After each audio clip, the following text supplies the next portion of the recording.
Hello friend, welcome to export import learning channel. आज के session में हम जानेंगे how we can prepare the commercial invoice in incoterm of DDP. तो DDP incoterm को use करते हुए हम अपनी कमर्शियल इनवॉइस को कैसे प्रिपेयर कर सकते हैं, we will understand in this session.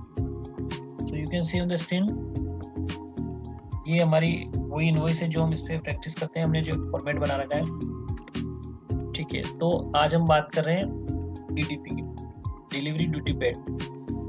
Okay, सो हमने प्रीवियस सेशन में बात की थी बस कमर्शियल इनवॉइस कैसे प्रिपेयर करते हैं।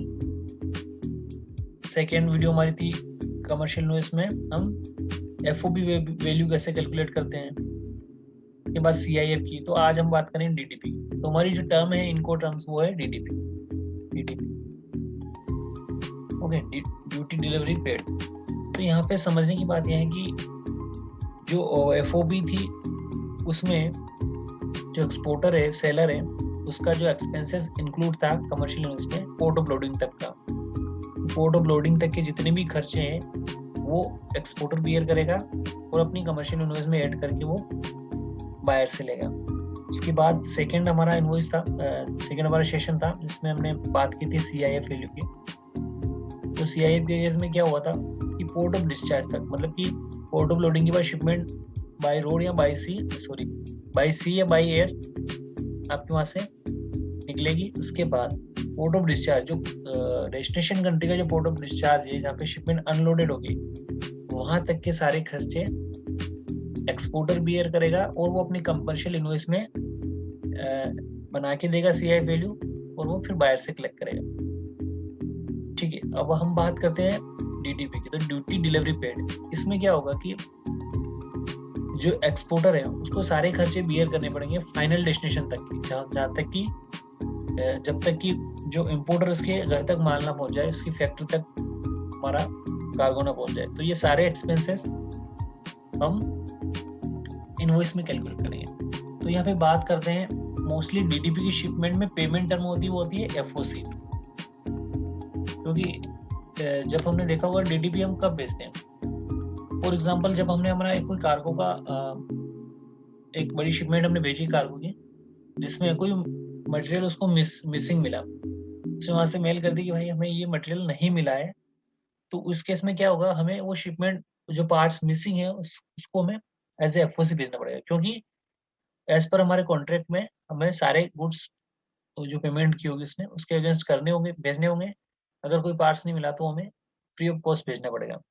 तो अब यहाँ पे गुड्स तो फ्री ऑफ कॉस्ट भेजना ही है, बट टर्म क्या है, डीडीपी भेजना है कि उसके घर तक या फैक्ट्री तक पहुंचाने का खर्चा भी देना है। क्योंकि वो हमारी गलती है, क्योंकि हमने उसको भेजते टाइम कोई चीज मिस कर दी। तो यहाँ पे शिपमेंट एफओसी हो गई, मीन्स कि हम बायर से कोई पेमेंट नहीं लेंगे, क्योंकि वो कुछ उसका पार्ट्स है वो मिसिंग है, या फिर हो सकता है कि गारंटी पीरियड में हो और वो नॉट वर्किंग हो, कुछ ऐसा प्रोडक्ट जो कि हमने उसको 1 ईयर की गारंटी दे रखी हो, और जब वो फैक्ट्री में वहां पहुंच गया लेकिन वो वर्किंग नहीं है, तो वो क्या होगा, हम उसको एफओसी भेजेंगे दोबारा। ठीक है, अगर ये चीज कंडीशन हो सकती है फर्स्ट शिपमेंट भेजने में। और डीडीपी की अगर बात करें तो नॉर्मली ये कि जो हमारी कमर्शियल इनवॉइस बनेगी वो डीडीपी वैल्यू में बनेगी, और हमें जो एक्सपेंसेस देने हैं, ठीक है, उसके फाइनल डेस्टिनेशन तक के, ठीक है, फाइनल डेस्टिनेशन तक के हम एक्सपेंसेस उसको देंगे, और ये कमर्शियल इनवॉइस प्रिपेयर करेंगे। ठीक है, तो यहाँ पे बात ये आती है कि कभी कभी एफओसी की केस में क्या होता है कि हम हर शिपमेंट एफओसी नहीं भेज सकते। गवर्नमेंट कहती है अगर आप कोई प्रोडक्ट एक्सपोर्ट करें तो उसके अगेंस्ट फॉरेन करेंसी आनी चाहिए। अगर नहीं आ रही है तो फिर आपको इसके अगेंस्ट जीआर वेवर सर्टिफिकेट देना पड़ेगा, जो आरबीआई और इश्यू करती है। तो इसमें होता क्या है कि फॉर एग्जाम्पल आप जितना भी ईयरली आपका टर्न ओवर है उसका 1 और 2% ही आप एफओ शिपमेंट भेज सकते हो। ऐसा नहीं कि आप इंडिया से शिपमेंट एफओसी भेजने लगे free of cost. Foreign currency आएगी कहाँ से, गवर्नमेंट का account balance of payment maintain होगी कहाँ से। तो जितना आप एक्सपोर्ट करो उसके अगेंस्ट फॉरेन करेंसी आनी चाहिए। अगर आप अ, कभी जो आप भेज रहे हो, एक्सपोर्ट कर रहे हो, उसका कुछ परसेंट है, जैसे 1 और 2% ईयरली एक्सपोर्ट का एफओ शिपमेंट भेज सकते हो, जिसके लिए आपको गवर्नमेंट से या बैंक से जीआर वेवर का सर्टिफिकेट लेना पड़ता है। उसमें हमें डिक्लेरेशन देनी पड़ती है कि हम इस शिपमेंट के अगेंस्ट कोई पेमेंट नहीं आएगी। अगर आप ठीक है, तो ये हो गया आपका एफओसी। और अब डीडीपी में आपकी जो इनवॉइस प्रिपेयर होगी वो सारे एक्सपेंसेस जुड़े होंगे इसमें। ठीक है, तो यही कोई एग्जांपल अपने ले लेते हैं। जैसे हमने ये कोई इतनी सारी रग्स भेजी थी हमने, तो इसमें से 100 पीस भेजे थे, इसमें से एक उनका वहाँ पे डैमेज निकल गया, तो उसमें नंबर ऑफ बॉक्स में एक भेजेंगे, और कितने रग्स कितनी भेजेंगे, एक ही भेजेंगे, क्योंकि एक खराब निकली थी। यूनिट प्राइस उसकी इतनी थी, 2000 रुपये, 2000 पर रग, तो हमारे 2000 की वैल्यू ही है। ठीक है, अब हम क्या करेंगे इसमें, ये तो हमारी थी value, C I value. Okay, अब हम इसमें जोड़ेंगे डीडीपी वैल्यू। तो सिर्फ हमें एक ही रग भेजना है। ठीक है, तो एक ही रग को पैक करने का फॉर एग्जाम्पल खर्चा हमारा क्या बन रहा था, पैकिंग का, ये सारी रग्स का, और पर यूनिट कम निकाला था, तो 100 रुपये के लगभग बना था। ठीक है, तो 100 रुपये वो मान लो, और हमने अपने सीएचए या सीएचए से हमने रेट लिए भाई कि हमें ये फाइनल डेस्टिनेशन तक पहुंचाने हैं, इसका ऑल इन रेट दे दो कि सब कुछ उसमें इंक्लूड हो। ठीक है, तो वो हमें रेट जो भी देगा, फॉर एग्जांपल हमारी नंबर ऑफ यूनिट 1 है ओनली, तो इसका वेट भी कम ही है।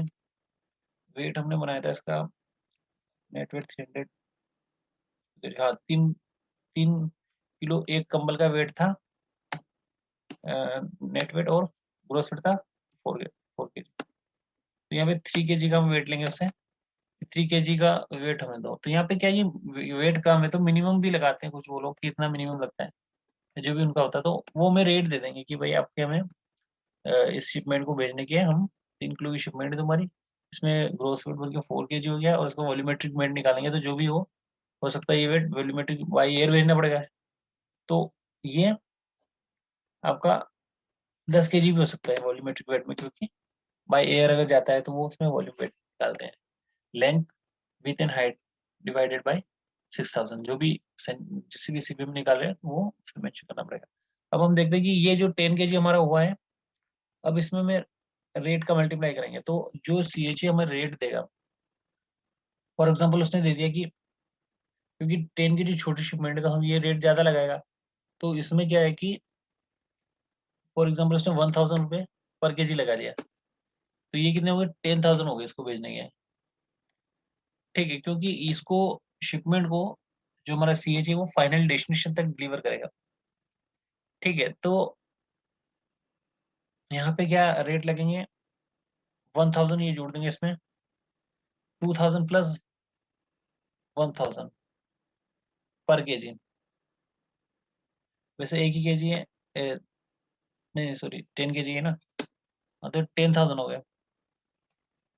10,000, 10 ड्रग्स के 10,000 हो गए, 10 kg के उन्होंने निकाला था ना 10 kg, तो 10 × 1000 हो गया, पर 10,000, फिर 10,000 हो गया इसका है, तो ये इसकी वैल्यू निकल आई। ठीक है, ये हमने 10,000 प्लस ये इसकी कंबल की वैल्यू 2,000, तो ये बन गई आपकी 12,000। 12,000 हमने डिवाइड किया एक्सचेंज रेट निकालने के लिए, तो ये वैल्यू आ गई यूएसडी में। नहीं, कुछ वैल्यू ज्यादा है, हम एक मिनट फॉर्मूला है।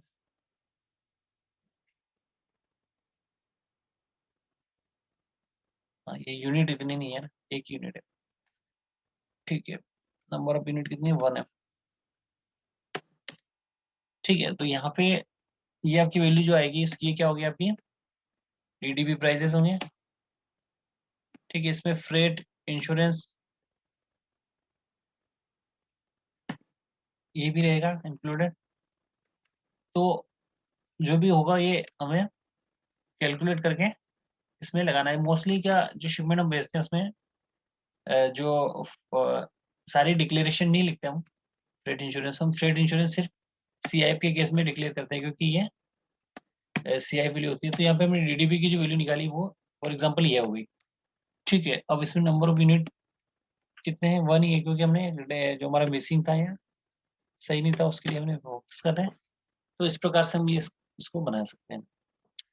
ठीक है, अब यहाँ पे बात क्या आती है कि इसमें एक्सपेंसेस जो होंगे वो क्या क्या होंगे। ये इनवॉइस तो हमने बना दिया, इसमें मेंशन करना पड़ेगा कि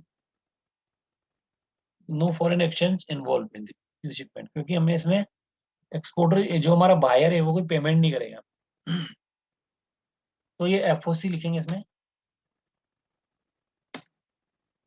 ठीक है। नो फॉरेन एक्सचेंज इन्वॉल्व, ये ऐसा डिक्लेरेशन इनवॉइस पे लिख के देंगे। एंड नो कमर्शियल शिपमेंट,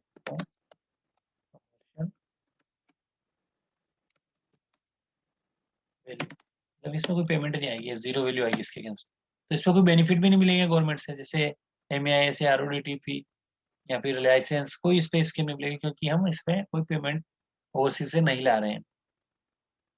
ठीक है, तो ये हमारी एक प्रोसीजर हो गया DDP शिपमेंट के एफओसी नोट बनाने का। ठीक है, ओके। सो यहीं पे सेशन को एंड करते हैं। Guys, thank you for watching the session.